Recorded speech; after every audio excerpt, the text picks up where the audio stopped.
Mercredi 26 mars 2025, bonsoir à toutes et à tous et bienvenue au rendez-vous de l'actualité sur EZAE TV. Tout de suite, les titres. Les membres du gouvernement béninois ont sacrifié à la tradition comme il est de coutume à travers le Conseil des ministres ce mercredi. Au cours de cette session hebdomadaire présidée par le chef de l'État Patrice Talon, d'importantes décisions ont été prises. À suivre dans cette édition la substance des échanges issus de cette session hebdomadaire. Le roi de Takon, Sa Majesté Ilou Femiloye Aderobiodio, a été reçu en audience cette semaine à l'Assemblée nationale au cabinet du président Louis Vlavouni. L'objectif de cette rencontre est de soumettre des doléances à la représentation nationale par le biais du président de l'institution afin d'obtenir pour Takon le statut de royaume. Va suivre dans cette édition le point de la science. Au Niger, le général Abdourahmane Tiani a été officiellement investi président de la République du Niger ce mercredi 26 mars 2025 pour un mandat de 5 ans renouvelable. Des conclusions des assises nationales au Niger rentrent en vigueur. La cérémonie marquant l'application de ces conclusions a été organisée ce 26 mars au centre Mahamat Gandhi de Niamey. Des précisions dans un instant.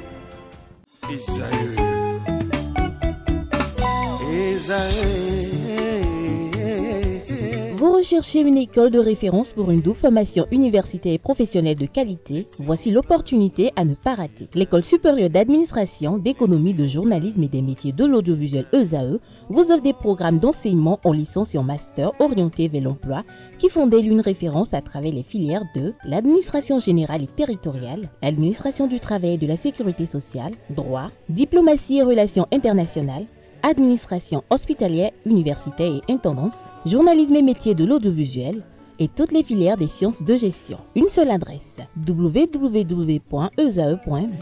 Rendez-vous dès maintenant sur nos campus EZAE Bedjromende au numéro 90 93 65 21 ou au numéro 98 98 14 00. Paracourt sur le numéro 52 46 12 12.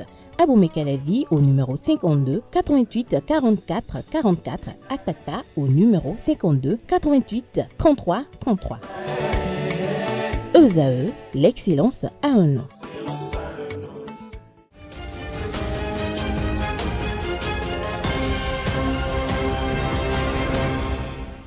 À nouveau, bonsoir. Merci de nous préférer pour vous informer. Les membres du gouvernement béninois se sont réunis ce mercredi 26 mars 2025 sur la présidence effective du chef de l'État, chef du gouvernement et président de la République, Patrice Talon.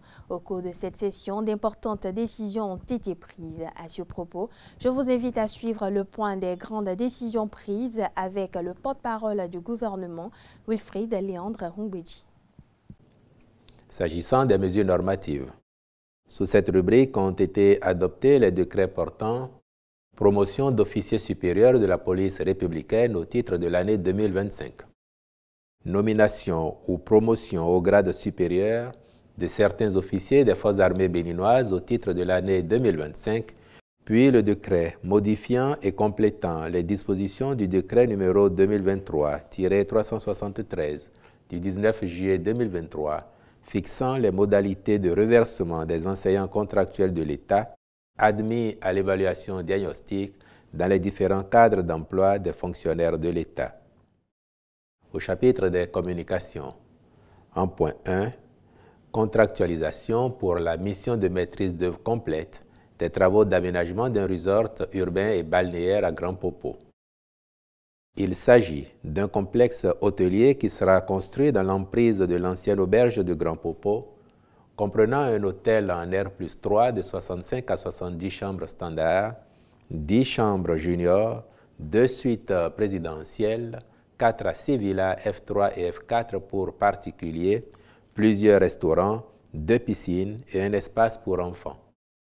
Il entre dans le cadre global de la réalisation de projets de construction d'hôtels de haut standing en cours de développement en vue du renforcement de l'offre de réceptifs hôteliers aux normes et convenances recommandées sur le plan international.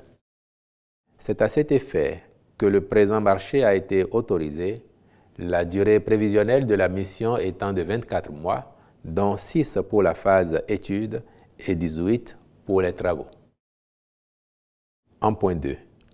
Mission de maîtrise d'œuvre complète du projet de construction du tribunal de première instance de Malanville. Les travaux qui seront exécutés permettront de loger ce tribunal dans des locaux répondant aux exigences fonctionnelles d'une juridiction moderne, aussi bien en termes d'espace et de configuration, de sécurité, de déferrement que de conservation des scellés et des archives.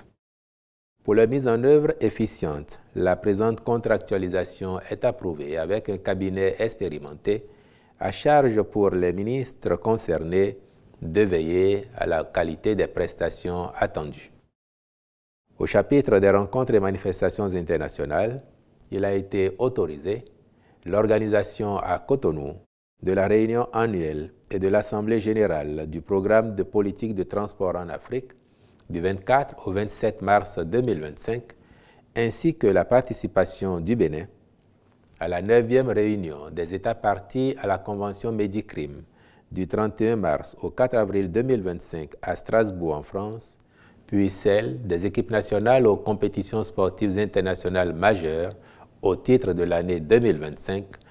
Toujours dans l'actualité, 4 individus scindés en 2 groupes de 2 ont été interpellés pour avoir dérobé une moto. Les faits se sont déroulés le samedi 22 mars dernier à Togoudo, à Godomé-Togoudo. Selon les sources policières, les malfaiteurs ont surgi en groupe et ont ciblé un motocycliste.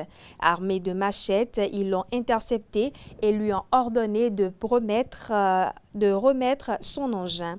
Grâce au courage de la victime et à l'intervention rapide de la population, leur plan a été contrecarré. Alertée, la population s'est immédiatement mobilisée et 2 des malfaiteurs ont été arrêtés et remis aux forces de l'ordre du commissariat de Godomé. En poursuivant leur investigation, les policiers ont réussi à mettre la main sur 3 receleurs impliqués dans le réseau, dont un ressortissant nigérien. Présentés au procureur, ils ont été placés sous mandat de dépôt. Quant aux 3 receleurs, ils ont comparu devant la juridiction ce mercredi 26 mars 2025 afin de répondre de leurs actes. Dans un autre registre, je l'annonçais au sommaire de cette édition d'ailleurs, le roi de Takon, Sa Majesté Ilou Femiloye Aderobiojo, a été reçu en audience cette semaine à l'Assemblée nationale au cabinet du président Louis Vlavonou. L'objectif de cette rencontre est de soumettre des doléances à la représentation nationale par le biais du président de l'Assemblée nationale. Ceci afin d'obtenir pour Takon le statut de royaume. Plus de précisions dans cet élément que nous propose la rédaction de EZAE TV. Une délégation composée de Sa Majesté Ilou Femiloye, roi de Takon, du maire de la commune de Sakété, Nestor Idou, du député Rachidat Fatolou, des députés honoraires Firmin Biokou, Joseph Bamigbade, du conseiller communal Akinyele Paul Agbadje, du président des chefs villages de Takon Bernard Adekanyi, du président des jeunes Takon Adjibola Ganiou et des notables étaient ce jour 24 mars 2025 au cabinet du président de l'Assemblée nationale afin de porter à sa connaissance l'omission du royaume de Takon de la liste de ceux qui sont désormais reconnu officiel. Une documentation historique conséquente a été mobilisée à cet effet et un exposé succinct de l'histoire du royaume a été présenté au président de l'institution parlementaire du Bénin. La Cour royale de Takon a demandé une audience auprès du président de l'Assemblée pour réclamer, sinon demander au président de veiller à ce que Takon soit considéré comme les autres royautés, les 16 autres royautés, parce que Takon existe, le royaume de Takon existe depuis le 15e siècle. C'est le 24e ou le 25e roi qui est là présentement. Donc ce n'est pas une jeune royauté, ce n'est pas une chefferie. C'est vraiment un roi digne de nom venant du Nigeria, Oyo précisément. Face à ses hôtes, le président de l'Assemblée a exposé les fondements qui ont conduit à l'élaboration de la réforme de la chefferie traditionnelle, sans occulter les procédés ayant conduit au vote de la loi. Toutefois, le président Vlavonou n'est pas resté sous doléance de la Cour royale de Takon. Je crois qu'il nous a vraiment... Il est à la, je ne peux pas le qualifier, je suis loin de qualifier le président de l'Assemblée, mais il a pu nous donner, comment dirais-je, du miel. Au lieu que ça soit vinaigre, il nous a donné du miel, on est content. Comme certains le disent, on est rentré avec notre idée, mais on est sorti avec l'idée du chef. On est sorti avec l'idée du chef parce qu'il nous a apaisés.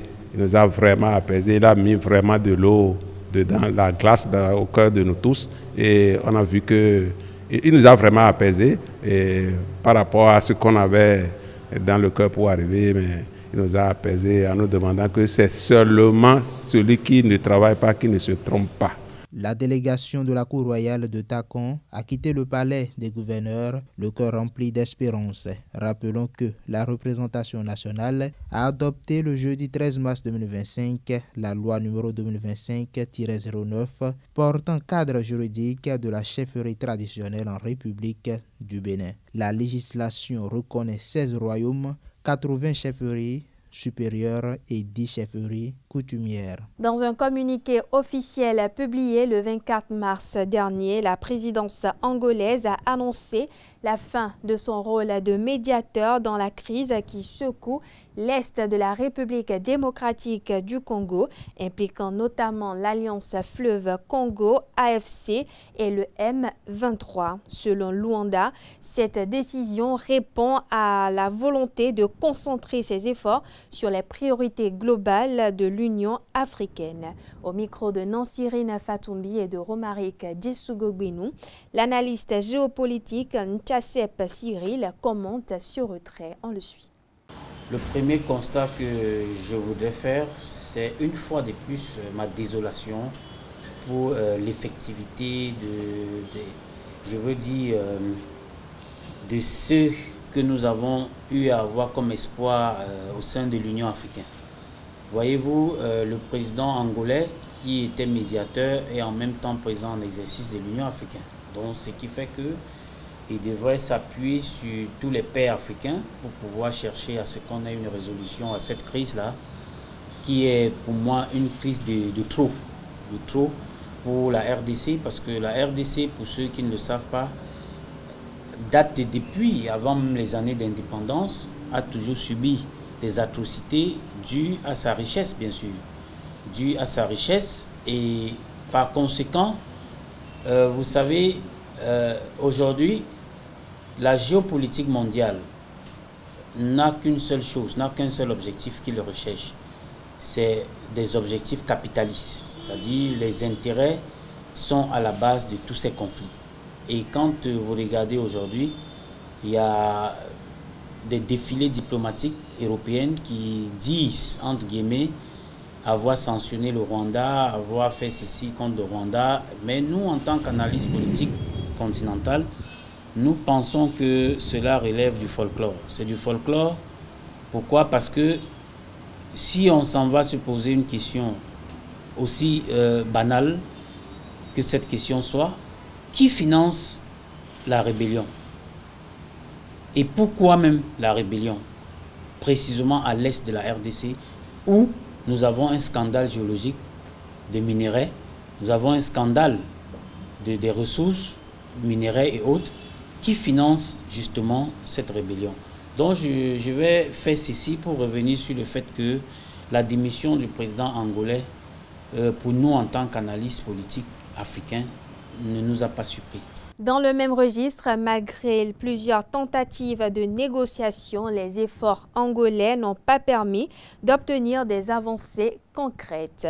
À la question de savoir quelles seraient les conséquences géopolitiques de ce retrait, l'analyste géopolitique pense qu'il ne s'agit pas d'une question de médiation, mais plutôt d'une question d'intérêt. Suivez un extrait de ses propos. La conséquence ici aujourd'hui, c'est que au-delà de tout ce qui doit être dit, il revient au peuple africain. Moi, je précise cela. Il revient au peuple africain et aux autres chefs d'État africains qui sont membres effectivement de l'Union africaine de s'élever comme un seul homme pour prêter secours à la RDC, parce que la RDC aujourd'hui est abandonnée à lui-même. Tout ce que nous disons, médiation et autres, mais pendant que nous parlons de médiation, des vies humaines continuent de tomber et ces rebelles continuent de s'installer dans des zones stratégiques du pays où les minerais sont extraits gratuitement au vu au su de tout le monde. Et où est-ce que ces minerais s'en vont? C'est la question. Est-ce que nous, Africains, nous devons toujours les laisser pour compte? C'est ça la question. C'est quoi dans le thème Union africaine? Moi, je voudrais que les Africains puissent s'asseoir, redéfinir la carte et se poser la question, c'est quoi l'Union africaine? À quoi nous sert cette institution qui, pour moi-même, n'est même pas à mesure de se prendre en charge? Parce qu'il faudrait qu'à un moment donné, on puisse vraiment taper la main sur la table et savoir où allons-nous et qu'est-ce que nous voulons en tant qu'Africains. Nous sommes en train de perdre des frères et des sœurs dans une partie de l'Afrique. Et ceci, quand on parle de dénombrement des morts, en termes de... Ça se chiffre en des millions de morts. Chaque année, il y a des catastrophes à l'est de la RDC. Pourquoi précisément c'est l'est de la RDC? Parce que les gens sont là pour des intérêts. Et ces intérêts-là même sont très loin de l'Afrique. Donc il faudrait que les Africains puissent pour une fois se prosterner devant ces millions de morts qui tombent chaque jour et qui nous concernent nous tous. Parce que quand un Africain meurt, pour des raisons politiques ou pour des raisons pécuniaires, je pense que c'est le continent qui devait mettre le drapeau en berne pour défendre, parce que les Européens nous appellent Africains, ils ne nous distinguent pas. Ils savent que nous venons d'un continent et ce continent-là a tout en commun. Donc, moi je pense que les conséquences aujourd'hui que nous allons tirer n'est pas celui de piroguer sur des médiations à tort et à travers ou sur la question des personnes. Quiconque, même un messie, ne pourra pas venir aujourd'hui faire une médiation qui sera une médiation telle qu'attendue pour la paix. Non, ça sera qu'une médiation de partage, de continuité.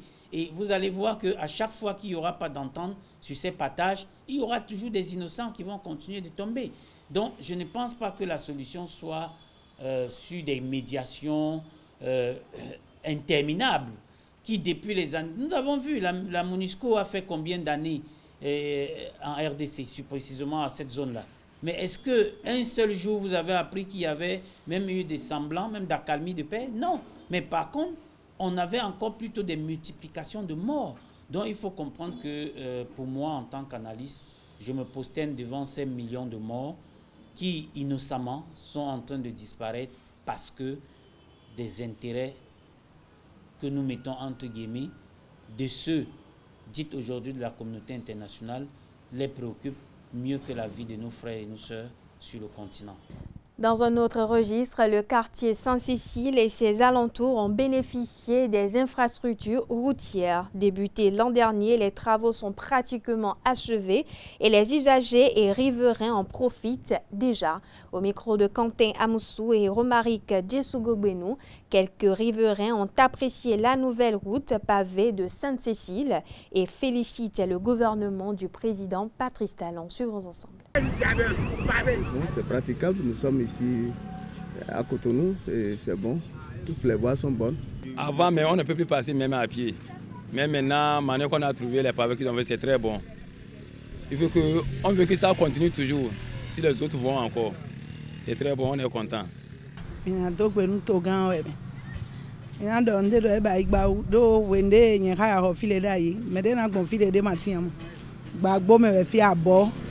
Alio mnotin lo su me de montron di kebulon haya ho to file lo su me de wa ba ya alio lo hen ho me hu na to vile town pataki yen de to fi ho me hu mi town do ali lo ne je we ja ile le ah mi no si an version petit pali yin fi esin na pas dale bi no to yan e vivi na mi town. Maintenant nous même on est à côté, on passe bien sans dérangement et ça on est content. Mais c'est bien, il y a eu de réalisations, je vois que ce que le gouvernement est en train de faire par rapport à la construction de nos voies, c'est une bonne chose. Mais il est bon que l'entretien, une chose est de faire, une chose est d'entretenir. Les gens passent librement. On remercie notre président Patrice Talon. C'est très bon ce qu'il a fait, ce qu'il est en train de faire, c'est très bon. Il faut qu'au moins le travail qu'il est en train de faire, de continuer toujours à faire. c'est bon. Cette manière de travailler, il n'y a pas à faire qu'il va arriver à déposer pierre d'abord. Mais on est content avec lui de continuer son travail.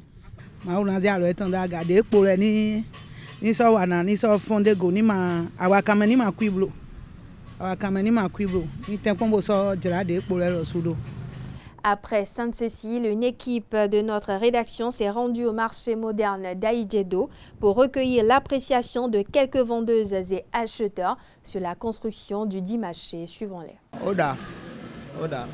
Because even qui est mato so, mon tout tadubi mo chema tatele lo. O wa okay go. Bi mo se wa oda. Tẹ́lẹ̀ èmi pẹ̀lú àwọn boucher ló wà papọ̀ tẹ́lẹ̀.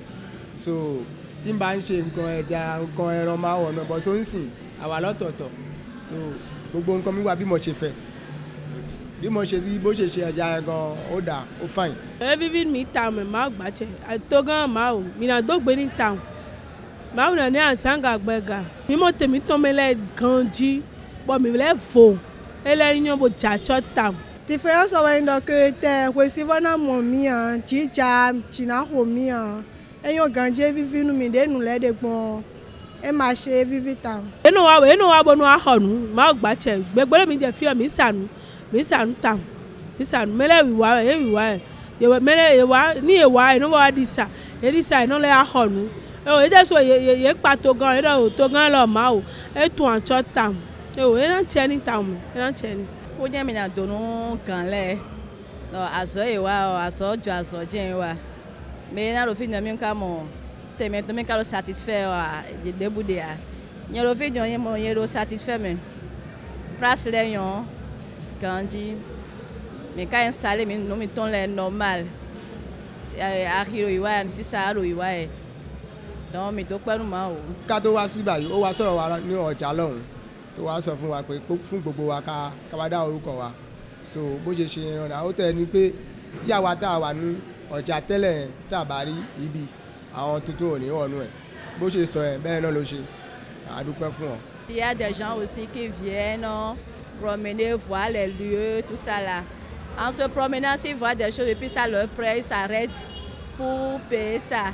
Mi wá diyan mi wo mo fẹ́ o e so re de mi no se ati bono dagbon o mi so no bo ne le de bua e juro me de na jo agbon ton do juro me de na ba e na se afo bona chi o na agbon ton ona ifegbe mi wa ino ozai bono oza file bi mi wa mi no jije ipo won mi so wa nti a mi no jije ipo kriyan le wa mi no sanu kriyan le mi te o fide e poso mi de o ana je mi kaka je mi boucher rovo et poisson rovo donc fide mi de o enyo mi ta même finyo le de ça va onyo ye quoi bon ni o jere mi o mi odo ho si je métier à ça va mi monter mi dobe yo mi si wa 8h pour level 20h any on vivi à partir salon level pon mo vo blo ha mi do me de no wa 21h bono ya khon bo me de mo 600 ans le o e wo gande na ho me le no wa 21h no bono ya khon bo e no 600 ans bo e ma sanu agbada no enu asanu eni vo corriger ton e ma si gbel mi do je que mi na jo alentour ne mi bio ho me le mana mo mi ganjine. Et niveau règlement, on va voir Torah Miganji. Par exemple, tu fais le fin dion.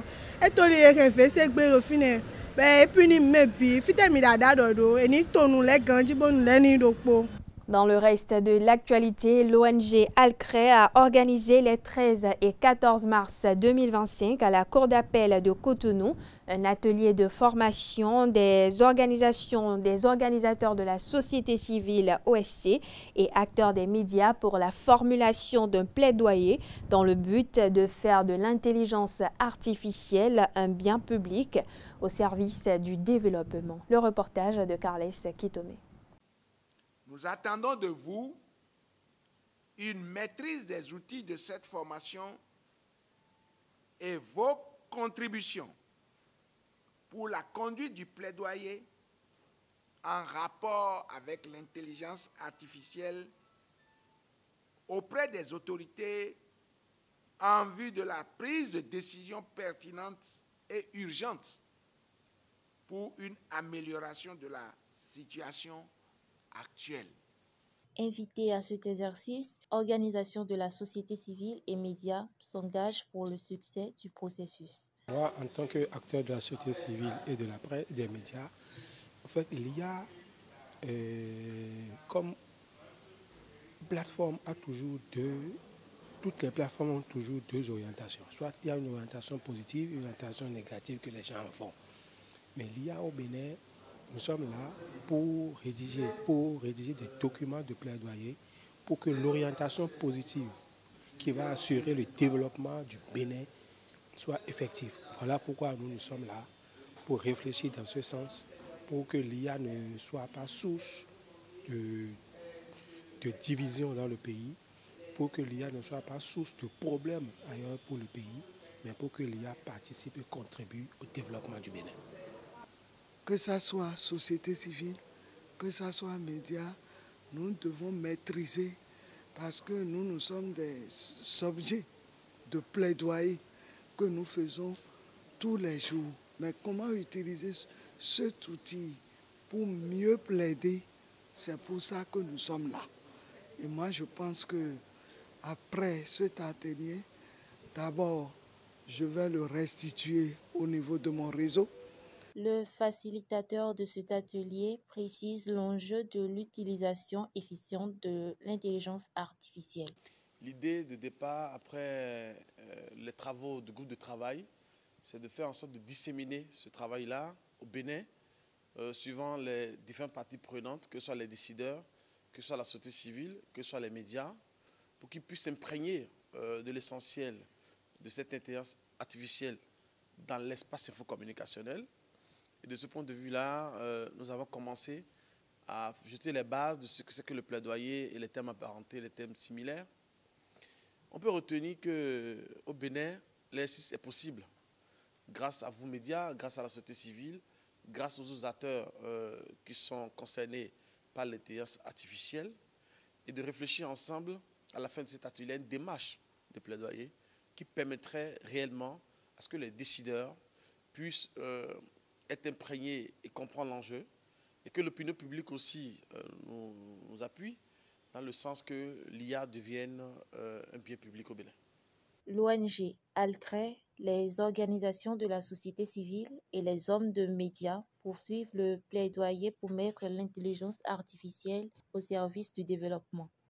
Et puis on parle société à présent, les relations du gendre et de ses beaux-parents sont particulières. Autant il éloigne l'homme ou la femme de ses beaux-parents, autant il les rapproche davantage. Dans de telles circonstances, une interrogation se pose, est-ce une bonne idée de vivre chez ses beaux-parents? Élément de réponse dans ce propos recueilli que nous propose Quentin Amoussou. Il n'y a pas une norme en la matière qui refute la thèse selon laquelle un gendre peut vivre dans la maison de la belle famille, encore moins la thèse selon laquelle un gendre ne peut pas vivre selon la belle famille. Tout dépend du projet de fiançage, d'union et de mariage du jeune couple. Ce n'est pas possible, ce n'est même pas conseillé. Même d'autres le font. Je les salue parce que moi je ne peux pas le faire. Mais bien sûr que oui. Il y a des gens que je connais qui sont dans la maison du beau-père avec leur femme, c'est-à-dire l'enfant du beau-père. Il y a des cas comme ça. Mais sinon,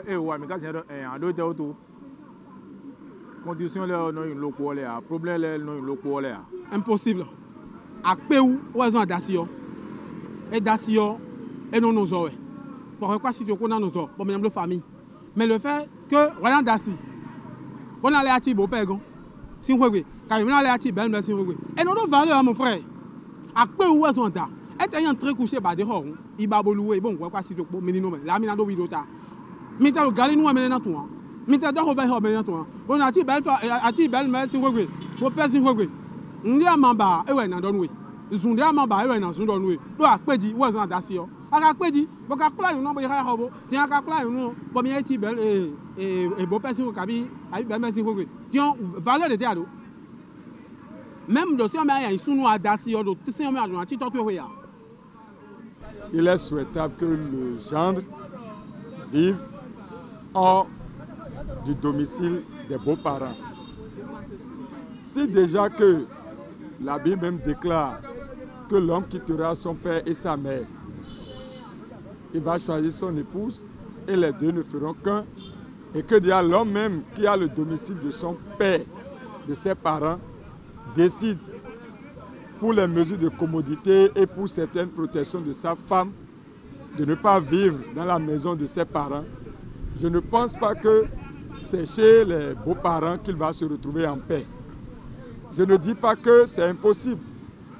Maintenant, j'ai bien parlé des mesures de conservation des bonnes valeurs. Allez rester chez la belle famille, la maison familiale surtout. Vous allez le voir, ces hommes-là, il y a certains même qui font le gros dos dans ces maisons-là. Où finalement, ils sont chassés, ils sont humiliés, ils n'ont pas même le droit à la parole dans les maisons. Donc, moi, je ne peux pas rester et je ne conseillerais personne à y faire. Un gendre qui vit sous les toits des beaux-parents, est perçu comme un paresseux, dans une certaine mesure. Parce que déjà, qu'est-ce qui fait qu'on est obligé de vivre sous le toit des beaux-parents? C'est peut-être l'incapacité à la rente, louer les frais de location d'une maison ou d'une chambre dans laquelle on va rester avec sa famille. Alors, si tel n'est pas le cas, je pense qu'il vaudrait mieux aller vivre, choisir un domicile de commun accord avec sa femme, son épouse, et y rester et aller visiter les beaux-parents. L'autre chose, vivre sous le toit des beaux-parents, c'est les impliquer davantage au quotidien du ménage. Parce que tout ce qui va se passer, même si cela demeure silencieux, en acte et en humeur, en émotion, les beaux-parents peuvent avoir lecture de ce qui se passe. Et là, il n'y a plus trop de secret familial entre le couple et le foyer. Et dans le couple, il n'y aura pas plus d'intimité. Parce que mieux, on dit la main qui donne, c'est la main qui ordonne. Et puis on parle vaudou dans cette édition. Le vaudou, dans son concept initial, peut être un levier de développement durable pour les communautés. Pour Sa Majesté Da Diomamuso, dignitaire du culte vaudou, il faut une ressource humaine de qualité pour parler de développement, qui est la recherche d'un bien-être social. Pour en savoir davantage sur la question, je vous invite à suivre un extrait de ses propos au micro de Jacques Marion d'Almeida. Le vaudou peut être un levier de développement durable. Alors, partant déjà de cette affirmation, nous pourrions déjà dire que ce sont les hommes qui font les choses et non les choses qui font les hommes. Alors, sans une ressource humaine de qualité, il ne peut pas y avoir une matérialisation du développement. Le développement n'est rien d'autre que la recherche de bien-être de façon beaucoup plus compétitive. Le développement, c'est quoi? C'est rien d'autre qu'à trouver des solutions de satisfaction des 5 besoins fondamentaux les meilleurs, les plus compétitifs et les plus allégés à soi. Alors, si l'humain qui doit demander des grâces au vaudou ne retrouve pas sa stabilité, ne retrouve pas son équilibre, je crois qu'il n'y aura pas de développement. Alors, le vaudou est là et est porteur de grâce. Au vaudou, on peut demander tout ce qu'on souhaite avoir dans la vie. Et les énergies vaudou vont nous aider à équilibrer les types d'énergie, à faire circuler des énergies dans notre vie pour nous permettre d'avoir ces grâces-là. Et lorsque nous avons ces grâces-là, c'est que nous avons l'assurance que ces grâces sont accordées par Dieu, créateur du ciel et de la terre. Et ce que Dieu donne, c'est qu'il a donné avec tout. Voilà ce que nous pourrions dire. Quand on parle de levier de développement, il n'y a pas de développement si l'humain qui doit porter le développement n'est pas en équilibre. Et le vaudou est là pour rééquilibrer l'individu. Et dans ce rééquilibrage, c'est l'individu d'abord qui sent un déséquilibre en lui. Et quand il le sent, alors il se réfère à Dieu, pour ne pas dire se référer à vaudou. Et il demande des grâces de rééquilibrage D'accord. J'ai toujours dit que l'absence, comment on appelle, de crise physique de maladie ne veut pas dire la guérison. D'accord. Il peut y avoir des troubles qu'on ne voit pas. Donc le vaudou est là, porteur de grâce. Et l'industrie vaudou, d'accord, sort toutes les formes de solutions liées à la satisfaction des 5 besoins fondamentaux, d'où vous allez constater qu'il y a plusieurs types d'hôtels vaudou qui constituent l'industrie vaudou. Et chaque type de vaudou, d'accord, aide à régler un type de problème donné dans des circonstances et des conditions données. D'où les Occidentaux pensent que les Africains sont des polythéistes. Non, nous ne sommes pas des polythéistes. Parce que l'industriel occidental qui veut fabriquer une voiture, d'accord, va essayer de fabriquer le pneu, les pompes à essence, les carburateurs, tout ce qu'il faut, les phares et autres là. D'accord. Ce sont des particules en lesquelles le propriétaire de véhicule croit que oui, quand il appuie sur tel bouton, ça va donner la lumière et il pourra aller là où il veut la nuit. Mais pourquoi les Occidentaux pensent que le vaudou, d'accord, qui a différents types de solutions, différents types de créatifs vaudou, est du polythéisme? On parle sport à présent. Le Bénin tenu en échec par l'Afrique du Sud sur le score de 2-0. Au terme de la confrontation entrant dans le cadre de la 6e journée des éliminatoires de la Coupe du Monde 2026, les Guépards du Bénin courbent l'échine devant les Bafana Bafana de l'Afrique du Sud et laissent filer la première place. Le point de la rencontre dans cet élément que nous propose Romaric Djesugobwin. Je pense qu'on n'a pas de honte à se faire battre par une équipe comme l'Afrique du Sud. L'Afrique du Sud qui a été classée, je crois, parmi les 4 meilleures nations à la dernière Coupe d'Afrique, avec un très beau parcours. Et donc déjà, le Bénin n'a pas participé à cette compétition. Donc je ne vois pas pourquoi on aura honte à perdre un match contre cette équipe. On devait massifier sur la rencontre précédente pour au moins espérer être deuxième et se qualifier pour les barrages. Ça m'a fait un peu du mal parce que le Bénin, ce que moi j'attendais de lui, et ce match, c'est un match nul pour notre nation. Parce que je sais que l'Afrique du Sud, ce n'est pas une petite équipe et normalement le Bénin devrait faire un effort pour faire un match nul. Bon, j'ai vu qu'il y a des joueurs que je n'ai pas vus dans le staff, et comme Olivier Verdon et quelques joueurs que je n'ai pas vus, que ça fait que l'effort du Bénin est un peu bas. L'équipe béninoise a décidé de jouer totalement bas et de laisser un seul attaquant courir sur presque toute la moitié du terrain de l'équipe adverse. Donc voilà pourquoi je pense qu'on a manqué un peu plus d'audace. Puisque le match était du côté du Bénin, on aurait essayé, on aurait tenté de jouer et de jouer notre participation, d'essayer de mettre l'Afrique du Sud en difficulté. Mais je pense qu'on a voulu procéder par contre, et une équipe comme l'Afrique du Sud avec cette expérience, cette qualité technique, cette maîtrise, ça a payé cash. D'après ce que j'ai vu, ça nous manque encore beaucoup de choses, notamment au milieu du terrain. Ça nous manque un milieu créateur, un milieu capable d'organiser le jeu, un milieu capable de nourrir les attaquants. Donc c'est ce qui nous a manqué aujourd'hui. Nos attaquants n'ont pas eu énormément d'occasions. Donc l'équipe adverse a eu quelques occasions pour profiter pour marquer. Parlons toujours sport, mais cette fois-ci de la 23e journée de la Ligue professionnelle de football la saison 2024-2025. Au terme de la rencontre opposant les Lotto Boys à l'équipe de Banigansé en déplacement sur Grand Popo, cet après-midi, le score est resté étriqué. 1-0 pour les Verts qui difficilement ont trouvé le champ défilé à la 78e minute. Des premiers mots livrés par le coach de Banigansé, aucune victoire n'est une surprise. Du côté de l'Autopopo, le coach a reconnu la force de son adversaire. Tous deux ont promis plus de ferveur lors de leur prochaine sortie. De retour du stade Omnisport de Grand Popo, Romaric Djesugogbeno nous fera le point complet de la rencontre. Ce sera dans nos prochaines éditions.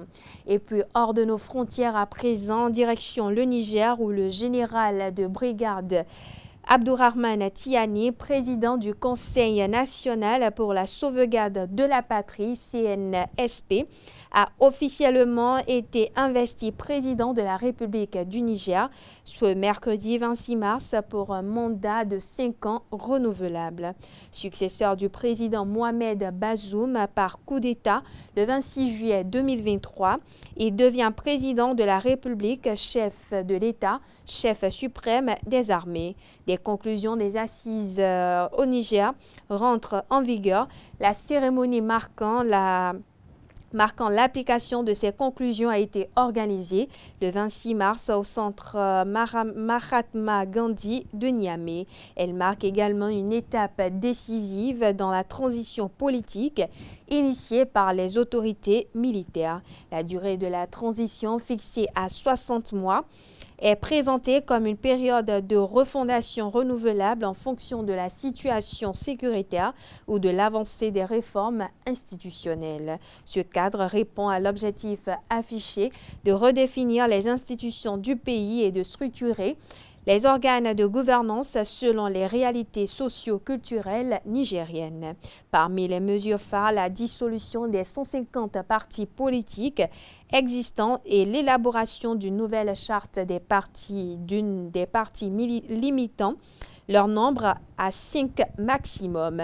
Les assises ont également insisté sur la nécessité de travailler pour l'existence du pays face à l'insécurité en référence aux attaques djihadistes persistantes.